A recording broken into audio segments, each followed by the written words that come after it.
চট্টগ্রাম কক্সবাজার মহাসড়কে বাস ও দুটি মাইক্রোবাস সংঘর্ষে একই পরিবারের ৫ জন সহ প্রাণ ঝরেছে ১০ জনের, আহত ২ জন। সকালে মহাসড়কের লোহাগাড়া এলাকায় এই দুর্ঘটনা ঘটে।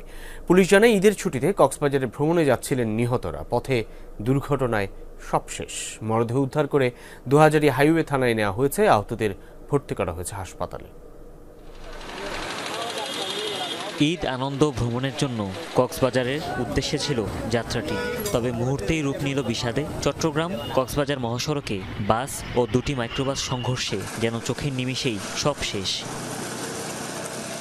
প্রত্যক্ষদর্শীরা জানায়, লোহাগাড়ার চুন্তি জাঙ্গালিয়া এলাকায় নিয়ন্ত্রণ হারায় চট্টগ্রামমুখী রিল্যাক্স পরিবহনের বাস। এ সময় কক্সবাজারগামী মাইক্রোবাসের সাথে হয় সংঘর্ষ।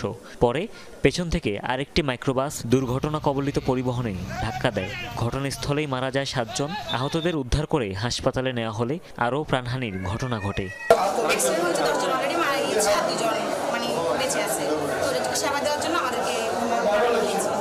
দুইটা বাচ্চার খুব আসলে আশঙ্কাজনক অবস্থা, তো সেই জন্য আমরা এদের এক প্রকার মানবিক দিক বিবেচনা করে আমরা যতটুকু করা দরকার ততটুকু করছি।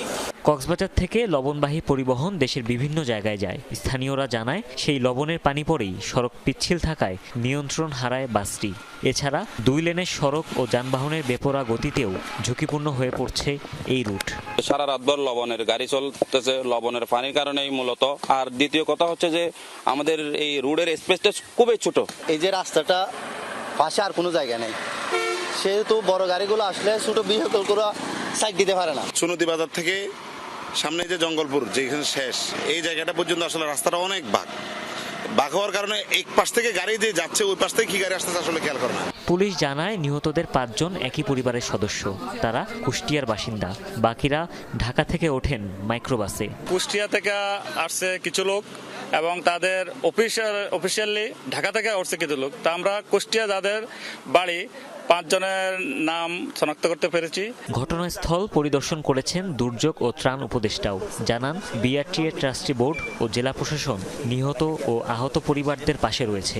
বিআরটিএ ৫ লক্ষ টাকা দিচ্ছে সরকারের পক্ষ থেকে প্রতি পরিবার, আর যারা আহত হয়েছেন তাদের এবং চিকিৎসা বাবদ ১,০০০ টাকা করে, এবং বিআরটিএর পক্ষ থেকে ৩ লক্ষ টাকা দেওয়া হয়েছে। তো আরো যাদের চিকিৎসার যদি আরো প্রয়োজন হয় সরকার সেটাও দেবে। গেল ৩ দিনের মধ্যে এই মহাসড়কে এটি দ্বিতীয় বড় দুর্ঘটনা।